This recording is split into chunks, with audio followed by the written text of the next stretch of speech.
మనం చాలా రోజులకైతే లైవ్‌లోకొచ్చాను. నేను ఇక నుంచి కంటిన్యూగా లైవ్ చేయాలని లైవ్‌లోకి రావడం జరిగింది. ఇక మనం వాస్తవంగా మన దేశంలో ఏం జరుగుతుంది? అసలేం జరుగుతుంది? అనే దాని మీద రెగ్యులర్‌గా స్టోరీస్ పెట్టాలనుకుంటున్నా. కొంతమంది గోధి మీడియా కండ్లకు కనిపించేదాన్ని గూడా అది గాదు ఇది అని మభ్యపెట్టడానికి చాలా ప్రయత్నాలు చేస్తా ఉన్నారు. దేశంలో ఈ రోజున ఎంతో దారుణమైన పరిస్థితులు నెలకొనున్నాయి. అనేక మంది ఆందోళనతో జీవిస్తున్నారు. తిండి లేకుండా, నిద్ర లేకుండా, నివాసాలు లేకుండా నడి రోడ్లపై పండుకుంటున్నారు, నిద్రిస్తున్నారు. మా బాధ ఎవరికి చెప్పుకోవాలని వాళ్ళు చాలా ఆందోళనలో ఉన్నారు. ప్రజల బాధలను చూడవలసిన ప్రభుత్వాలే ఈరోజు ప్రజా వ్యతిరేక కార్యక్రమాలు చేస్తూ, వాళ్ళకి నీడ కూడా లేకుండా చేస్తూ, మూర్ఖంగా, చట్ట వ్యతిరేకంగా, రాజ్య వ్యతిరేకంగా, రాజ్యాంగ వ్యతిరేకంగా వాళ్ళకి ఇష్టం వచ్చినట్టుగా దోపిడికి అసలు అడ్డుకునేవారే లేరు. నిజంగా ఈరోజు పోలీసు శాఖ ఒకప్పుడు ఎట్లా ఉండంటే, మనలో ఎవరైనా దోచుకుంటున్నారు, పలానా వాళ్ళు వచ్చి దొంగతనం చేస్తున్నారు, దోపిడీ జరుగుతుంది అని అంటే వచ్చి వాళ్ళు వెంటనే కొంచెం రెస్పాండ్ అయ్యి ఆ దోపిడీదారులను అరెస్ట్ చేయడమా, వాళ్ళ మీద చర్యలు తీసుకోవడం ఏదో ఒకటి జరిగేది. కానీ ఇప్పుడు సంబంధిత ఆఫీసర్లే వచ్చి ఈరోజు దోపిడీకి పాల్పడుతున్నారు. మరి ఎవరికి చెప్పుకోవాలి? ఈరోజు పోలీసోళ్ళే ఆడ ఉండి మరీ చేపిస్తున్నాం. Hi brother, hi, how are you? వీలైతే కొంచెం షేర్ చేయి. How are you brother? How are you? వీలైతే కొంచెం షేర్ చేయండి. కాబట్టి పోలీసు వారే అక్కడుండి మరీ దోపిడీ చేపిస్తుంటే దాన్ని ఏం చేయాలి? ఇంత మీడియా ఉంది గదా! ఒక్క మీడియా కూడా ఈ రోజున బీహార్‌లో జరిగే సంఘటనలను, బీహార్‌లో జరిగే కూల్చివేతలను, బీహార్‌లో జరిగే ఒక బిల్డోజర్ల దాడిని, బీహార్‌లో జరిగే బిల్డోజర్ల ఒక హోమాన్ని, మారణ హోమం అంటే ఏమంటాం దాన్ని? యుద్ధం రాకముందుకే మొత్తం ఇది ఒక పెద్ద బాంబులేసి మొత్తం ధ్వంసం అయినట్టుగా. అసలు పాలస్తీనాలో, ఆఫ్ఘనిస్తానాలో లేదంటే ఎక్కడన్నా యుద్ధం జరిగితే బాంబులేస్తే ఆ దేశంలో బిల్డింగ్స్ అన్నీ కూలిపోయి ఉంటాయి. మనం ఏమనుకుంటామంటే, అయ్యో! ఏమన్నా యుద్ధం జరిగిందేమో, వేరే దేశం వాళ్ళొచ్చి ఇక్కడ యుద్ధం ఏమన్నా ఏశారేమో, ఆ బాంబులేమన్నా ఏశారేమో, ఆ బాంబుల తాకిడికి మొత్తం బిల్డింగ్స్ అన్నీ కూలిపోయినాయని జెప్పేసి అనుకుంటారు. కానీ ఇప్పుడు అది గాదు. భారతదేశంలో వేరే దేశాలొచ్చి హలో బ్రదర్, హలో. భారతదేశంలో వేరే దేశ వాళ్ళొచ్చి బాంబులేయకుండానే, యుద్ధం చేయకుండానే, యుద్ధం జరిగినట్టుగా, బాంబులేస్తే ఏ విధంగా మొత్తం పెద్ద పెద్ద బిల్డింగ్స్ కూలిపోయి ఉంటాయో, ఆ విధంగా ఈరోజు బీహార్ తయారు చేయబడ్డది. ఈరోజు చట్టబద్ధ వ్యక్తులు గూడా మొత్తం రాజకీయమయమైపోయారు. గవర్నరు రాజకీయమయమైపోయారు. రాష్ట్రపతి రాజకీయమయమైపోయారు. అసలు రాజ్యాంగ పరిధిలో పనిచేసే శక్తులే మన దేశంలో లేని పరిస్థితి ఈ రోజున. ఇక్కడ గోధి మీడియా ఎట్లా ఉందంటే, అసలు కళ్ళ ముంగట ఇది కనపడుతది అది కాదంటారు. అరే నాయనా! ఇప్పుడు మన కళ్ళ ముంగట ఒక ఆవొచ్చుందిరా, ఒక కుక్కొచ్చుందిరా అంటే అది కుక్క కాదు, నక్కంటారు. అది బొబ్బో మొరుగుతుందంటే అది కాదు, మీరు మర్చిపోండి, మీరు చూడకురి, మీరు కళ్ళు మూసుకోరంటారు. బీహార్‌లో కూల్చివేతలు చేయడానికి వేలాది బుల్డోజర్‌లొచ్చి అటాక్ చేస్తుంటే, దేశవ్యాప్తంగా ఉన్న మానవతావాదులు, ఈ దేశంలో జరుగుతున్న ఇంత దారుణమైన పరిస్థితి ఇలా జరుగుతుంటే మాట్లాడట్లేరు. ఈ హ్యూమన్ రైట్స్ కమిషన్ ఎక్కడ పోయినాయి? నేషనల్ హ్యూమన్ రైట్స్ కమిషన్ ఎక్కడ పోయినాయి? ఈ మానవతావాదులు ఎక్కడ పోయిర్రు? ఈ ప్రతిపక్షాలు ఎక్కడ పోయినాయి? ఈ ప్రతిపక్షాలు ఏం చేస్తున్నాయి? ఓట్లప్పుడే ప్రజలు గుర్తుకొస్తారా? ఓట్లయిపోతే ప్రజలతో పని లేదా? ఓట్ల సమయం వస్తేనే ప్రజలతో పని. కాబట్టి అక్కడ మరి ఇంత దారుణాలు జరుగుతుంటే కూడా ఎవరు మాట్లాడలేని పరిస్థితి. అదొక్కటే కాకుండా ఏ మీడియా కూడా చూపించదు. బీహార్‌లో జరుగుతున్న సంఘటనలు ఇప్పటిదాకా ఏ మీడియాలోనైనా వచ్చిందా? నేషనల్ మీడియా అంతా కూడా అదాని చేతిలో, అంబానీ చేతిలో అమ్ముడుపోయాయి. ఆల్రెడీ వాళ్ళు కొనేసాయి. వాళ్ళే 60 ఛానెల్స్ ఉన్నాయి. వాళ్ళు ఎలాగో చెప్పరు. ఎందుకంటే ఈ మొత్తం ప్రయోజనమే అదానికి ప్రయోజనం చేయడం కోసం జరిగే కార్యక్రమం. యూట్యూబ్ ఛానెల్స్‌నన్నీ కొనేశారు. ఈరోజు తీన్మార్ మల్లన్నతో సహా కొత్తగా పార్టీ పెట్టిన వాళ్ళు గూడా ఈరోజు దేశంలో ప్రజలపై రాజ్యాంగ వ్యతిరేక కార్యక్రమాలకు పాల్పడుతున్నప్పుడు, చట్ట వ్యతిరేక కార్యక్రమాలు పాల్పడుతున్నప్పుడు, ప్రజాస్వామిక వ్యతిరేక కార్యక్రమాలు పాల్పడుతుంటే, కనీసం వాళ్ళు మాట్లాడే చేత గాదు. అర్బన్ నక్సలైటులు, మావోయిస్టులు, నక్సలైటులు ఇదే వీళ్ళకు. వీళ్ళ మొత్తం వీళ్ళ సెంటర్ ఈయన చచ్చిపోయిండు, ఆయన చచ్చిపోయిండు. ఇగ హిట్‌మాను టార్గెట్ జేసి ఆయన గురించి రోజు హిట్‌మానే చెప్పడం వల్ల హిట్‌మాన్ చంపేశారు. ఆ తర్వాత హిట్‌మా పోయిన తర్వాత ఇంకొకరు ఆయన, ఈయన అని చెప్పి ఇప్పుడు దేవుజీకి టార్గెట్టు లేదంటే ఇంకో అప్పారావుకి టార్గెట్ పెట్టి ఈయనే ఇప్పుడు జరుగుతున్నాయి. ఇట్లా వాళ్ళకొక ఒక ఐడియాలజీలో ఇరుక్కపోయారు. నేను ఒకటే చెప్తున్నాను నాయనా ఇది చాలా మనోన్మాదం అనేది దేశానికి ప్రమాదకరం. నీకు ఈరోజు మంచిగింత అన్నం దొరుకుతుండొచ్చు, మజ్జిగ తింటుండొచ్చు, తీపి పదార్థాలు తింటుండొచ్చు, మంచిగా సుఖ సంతోషంగా జీవిస్తుండొచ్చు గానీ, రేపు ఆ విషసర్పం అనేది ఈ ప్రజలందరిని కాటేసిన తర్వాత నీ దగ్గర గూడా ఒస్తది. అప్పుడు నిన్ను కాపాడేటోడు ఎవడుండడు. మేము గూడా ఉండం. గుర్తుపెట్టుకో. ఐడియాలజీ ఏం జేస్తుంది? వాళ్ళు ఏం జేస్తుర్రు? వాస్తవాలు మాట్లాడడం నేర్చుకోండి కనీసం. నేను అబద్ధాలు మాట్లాడమని అనట్లే. లేనివి మాట్లాడమని అనట్లే. కనీసం వాస్తవాలను చూపెట్టండి. వాస్తవాలను మాట్లాడండి. అదే వాస్తవాలు మాట్లాడితే చంపేస్తారు కదా! సరే సచ్చిపోదాం. వాస్తవాలను మాట్లాడితే చంపేస్తారంటే సచ్చిపోదాం. ఎందుకంటే ఈ దేశమే తిరుగుబాటు చేసి బ్రిటిష్ వాళ్ళ మీద తిరుగుబాటు చేసి, పోరాటాలు చేసి, ఉద్యమాలు చేసి, బ్రిటిష్ వాళ్ళను తరిమేసి ఈ దేశాన్ని కనీసం ఒక స్వతంత్రం అనేది తెచ్చుకున్నాం. మనమేమైనా అభివృద్ధి చెందుతామని. కానీ తెల్లదొరలు పోయి నల్లదొరలొచ్చారు. తెల్లోడు ఏం చేశాడో నల్లోడు అదే చేస్తున్నాడు. వానికి ఈయనకేం తేడా లేదు.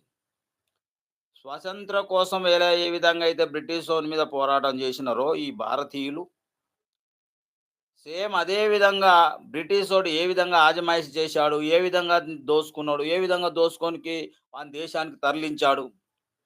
ఏ విధంగా ప్రజల్ని బాధించాడు, ఏ విధంగా ప్రజల్ని వేధించాడు, ఏ విధంగా ప్రజల్ని చంపేశాడు వివిధ కారణాలతో, ఏ విధంగా కేసుల పాలు చేశాడు, ఏ విధంగా జైల్లేశాడో, సేమ్ ఇప్పుడున్న నల్లదొరలు గూడా అదే పని జేస్తుండు. కానీ బ్రిటిషోడు చట్టాలను గౌరవించేది, ఈ నల్లోడు చట్టాలను గూడా గౌరవించే పరిస్థితులు లేవు. కాబట్టి ఇక్కడ సమస్య ఏమైతుంది? అంటే తెల్లోని మీద ఏ విధంగా అయితే పోరాటం చేశారో ఈ భారతీయులు, ఈరోజు నల్లోని మీద గూడా అదే విధంగా మరో స్వతంత్రం కోసం పోరాటం చేయవలసిన పరిస్థితి ఈ పాలకులు కల్పిస్తున్నారు. ఆ వాస్తవాలను మాట్లాడలేని వాళ్ళు, వాస్తవాలను చూడలేని వాళ్ళు, గోధి మీడియా డబ్బులు నెల నెల పైకాలు తీసుకొని, లక్షల రూపాయలు తీసుకొని, లగ్జరీ లైఫ్‌లు అనుభవిస్తూ, ప్రమోషన్ చేసుకొని, సబ్‌స్క్రైబర్స్ పెంచుకొని, ఇదే సర్వస్వం అన్నట్టుగా వీడియోసే ప్రమోట్ చేసుకుంటున్నారు. చూస్తే లక్షలు లక్షలుంటాయి ఆడ. వీడియోసే. ఇక తెలంగాణలో ఉన్న యూట్యూబర్స్ గూడా గోధి మీడియా ఉన్నది. భజన మీడియా. బీజేపీ భజన మీడియా. ఏది హంద్ భక్త్, హంద్ మీడియా అనాలే. ఈ హందూ మీడియాకి నెల నెల లక్షల రూపాయలు వచ్చి పడతా ఉంటాయి. వాళ్ళకు మేము పెట్టే వీడియోస్ ఇంతమంది చూసిర్రు, లక్షల మంది చూసిర్రని భ్రమ కల్పించే విధంగా వాళ్ళు ప్రమోషన్ చేసుకుంటారు. వాళ్ళు చూస్తేనో 5,000, 6,000 సబ్‌స్క్రైబర్స్ ఉంటారు. లక్షలేమో వ్యూస్ ఉంటాయి. ఎట్లొస్తాయి? ప్రమోషన్. అంటే ఏంచనొచ్చినాయి డబ్బులు? అంటే వాళ్ళకు ఇవన్నీ కాదు. వాళ్ళు అనుకున్నది ప్రజలకెళ్ళాలె. కమ్యూనిజం సిద్ధాంతం అని ఒక మూర్ఖుడు మాట్లాడతాడు. కమ్యూనిజం గురించి మాట్లాడే అర్హత వానికి లేదసలు. ఈ గోధి మీడియాలో పనిచేస్తుండే తెలంగాణ ఏరియాలనే. కమ్యూనిజం ఒక సిద్ధాంతమా? కమ్యూనిజం ఒక చరిత్రనా? అని మొదలెట్టాడు. కమ్యూనిజం అంటే ఏందో వానికి తెలవదు. ఆ ప్రణాళిక గురించి తెలవదు. మార్క్స్ అంటే తెలవదు. ఎంగిల్స్ అంటే తెలవదు. లెనిన్ అంటే తెలవదు. కమ్యూనిస్ట్ ప్రణాళిక అంటే ఏందో తెలవదు. శ్రామిక వర్గాల విముక్తి కోసం కమ్యూనిస్టులు ఏ విధంగా దేశవ్యాప్తంగా, ప్రపంచవ్యాప్తంగా పోరాటం చేసి, భూస్వామ్య విధానాన్ని, దోపిడీ విధానాన్ని అడ్డుకోగలిగి, స్వతంత్ర దేశంగా కనీసం స్వేచ్ఛ జీవితాలను అనుభవించే దేశాలను నిర్మాణం చేయడంలో కమ్యూనిస్టులు, మార్క్సిస్టులు, లెనినిస్టులు లేతే అందరిగా మార్క్సిస్టులు, లెనినిస్టులు, మావోయిస్టులు అందరూ కూడా పనిచేశారు ప్రపంచవ్యాప్తంగా. చరిత్ర తెలవని మూర్ఖులు గోమూత్రం దాగి, గోపేడ తిని, ఆవు పేడ తిని బాగా పీకల దాకా మెక్కి, తాగి చెడు దుర్వ్యసనాలు, చెడు వ్యసనాలకు అలవాటయ్యి, ఇదే సర్వస్వం అని యూట్యూబ్ ముంగట మొరిగే ఈ గోధి మీడియాకి చరిత్ర తెలుసుకుండే అన్న జ్ఞానం ఉందా? చరిత్ర అన్నా తెలుసుకోగలగాలి గదా! చరిత్ర కూడా తెలుసుకునే పరిస్థితి లేదు. మరి బీహార్‌లో జరుగుతున్నది ఒక్కసారి చూపెట్టరా నాయనా! ఏం జరుగుతుందో? నేనిప్పుడు బీహార్ స్టోరీస్ అని మొదలెట్టాను. ఇక మొదలెడతా. నేను లైవ్‌లోకొచ్చినా అంటే ఇక బొబ్బ పెడతారు కొందరు. ఇక నాకు మద్దతు ఇచ్చేవాళ్ళు చాలా తక్కువ మందున్నారు. అందరూ మద్దతు నాకివ్వాలి. మీరు షేర్ చేయాలి. తర్వాత ఎవరైనా నెగెటివ్‌గా ఏమన్నా వ్యవహరించినా గూడా దాని మీద ఫైట్ చేయడానికి గూడా మీరు నాకు అండగా ఉంటారని చెప్పేసి ఈ సందర్భంగా ఆశిస్తూ, ఇక్కడ ఇక వాస్తవాలకి ఏం జరుగుతుందో ఒక్కసారి మనం వెళ్దాం. బీహార్‌లో మీకు చూపెడుతూ నేను మాట్లాడతా. ఇప్పుడు నేను గుడ్డిగా మాట్లాడా. బీహార్‌లో అసలేం జరుగుతుంది అనేది ఒక్కొక్క సంఘటన మీ ముంగట పెట్టి నేనప్పుడు మాట్లాడతా. ఇప్పుడు నేను గుడ్డిగా మాట్లాడితే ఏందంటే, "అరే! ఈ ధర్మాకేం పని లేదు మిస్టర్ ధర్మాకేం పని లేదని" అంటారు. అది గాదు. అసలేం జరుగుతుందనేది మనం ఒకసారి ఆడ జూసుకుంటూ మనం మాట్లాడదాం ఒక్కసారి. అసలేం జరుగుతుందో. ఇక్కడ, ఇక్కడ జూడండి అధికారులొచ్చారు. వస్తున్నారు. ఇది బీహార్‌లో ఒక పట్టణంలో జరిగిన సంఘటన.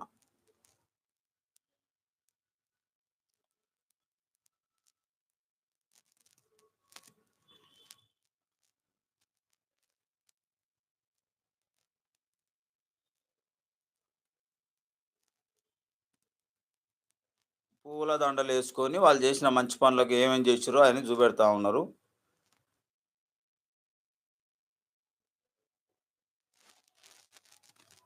ఓకే. వాళ్ళు జేసే మంచి పనికి పూల దండలేసుకొని మరి జూస్తున్నారు. ఒక్కసారి జూడండి.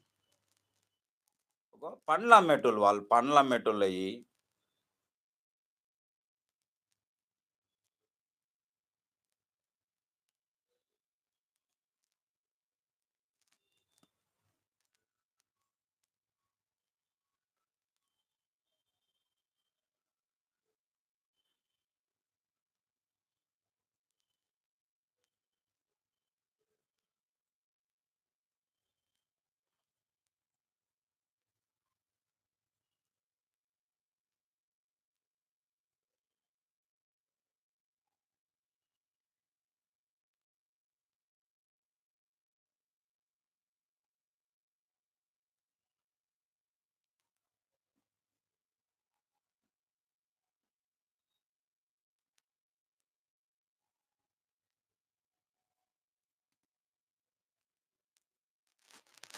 ఓకే. ఇప్పుడు దీని మీద మనం మాట్లాడదాం.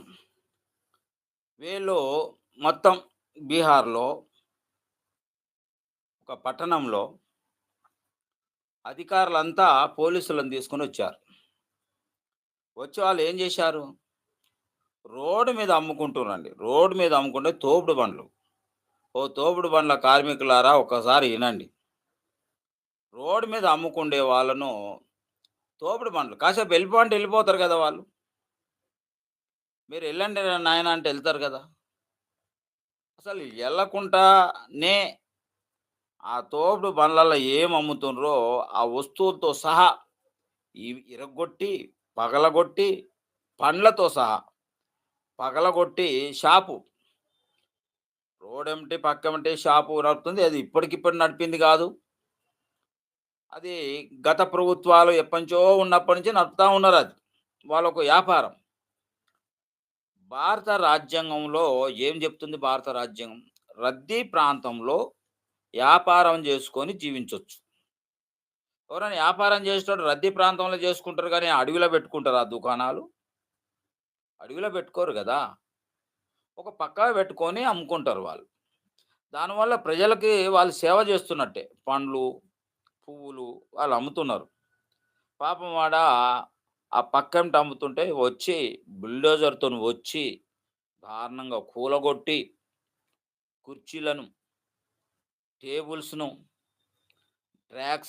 ట్రాకులుంటాయి గదా! ర్యాకులు వాటిని మొత్తం ఎత్తుకొని వాహనంలో ఎత్తుకొని పోతుర్రు. అది జేసినందుకు పూలదండ. ఎంత దారుణమండి! ఇది ఏ చట్టమని ఒప్పుకుంటదా? పోనీ రాజ్యాంగం అని ఒప్పుకుంటదా? మరి రాజ్యాంగంలో ప్రజల చేత మేము ప్రజల ఓట్లతోని గెలిచినమని గొప్పగా చెప్పుకుంటారు గదా! మరి ప్రజల ఓట్లతోని గెలిచిన వాళ్ళు ప్రజా వ్యతిరేక కార్యక్రమాలు చేయొచ్చా? దీనికేం పెట్టారు వాళ్ళు? ఆక్రమణ అని పెట్టారు. ఓకే. అక్రమణ చేశారనుకో. అరే దుర్మార్గులారా, పాలకులారా మీరు ఎమ్మెల్యేలు కాకముందుకు మీ ఆస్తులెంత? మీరు ఎమ్మెల్యేలు అయినాక మీ ఆస్తులెంత? ఎవర్రా ఆక్రమించింది? దేశ సంపదంతా అక్రమంగా ఆక్రమించుకొని పందికొక్కుల్లాగా మెక్కేసి బలుస్తున్నారు. వాళ్ళు బతకడం కోసము, ఉపాధి పొందడం కోసం రోడ్డు పక్కనుండి పండ్లమ్ముకుంటుంటే, నువ్వు మర్యాదపూర్వకంగా తీయమనొచ్చు తప్పేం లేదు. తీస్తారు. లేదా ఆ ప్రాంతం నుంచి తీసి ఇంకో కాడ పెట్టియొచ్చు. లేదంటే ఇంకో నష్టపడకుండా చూడాలి. కానీ ఏకంగా వచ్చి బుల్డోజర్‌లను తీసుకొచ్చి మొత్తం ఆ మొత్తం ట్రాకులతో సహా కింద తోసి పడేసి, ఆ ట్రాక్‌లను మొత్తం అన్నీ గూడా ఒక వాహనంలో ఎసుకొని ఎళ్ళిపోతున్నారు. గోడున ఏడుస్తున్నారు. ఈ గోధుమ మీదకి ఇది కళ్ళకి కనిపిస్తదా అంటే కళ్ళకి కనిపించదండి. ఈ ఈ ఈ వీడియోలు చూపించరు, ఈ వార్తలు చూపించరు వాళ్ళకి. పొద్దున్న లేస్తే బస్తర్ మీద పడతారు. ఆ నక్సలైట్‌ల మీద పడతారు తప్ప, ఇగో ఈ ప్రజలు ఈ విధంగా చేస్తేనే నక్సలైట్ తయారైతుర్రా మూర్ఖులారా అని చెప్పరు వాళ్ళు. మీరు ప్రజా వ్యతిరేక కార్యక్రమాలు, ఒకరిని బాధించే కార్యక్రమాలు, ఒకరిని వేధించే కార్యక్రమాలు, ఒకరిని ఏడిపించే కార్యక్రమాలు, ఒకరిని కడుపు కొట్టే కార్యక్రమాలు, ఒకరి కన్నీరు తీపించే కార్యక్రమాలు మీరు జేసినప్పుడు ఆ జనాల నుంచే నక్సలైట్లు పుట్టుకొస్తారురా మూర్ఖులారా!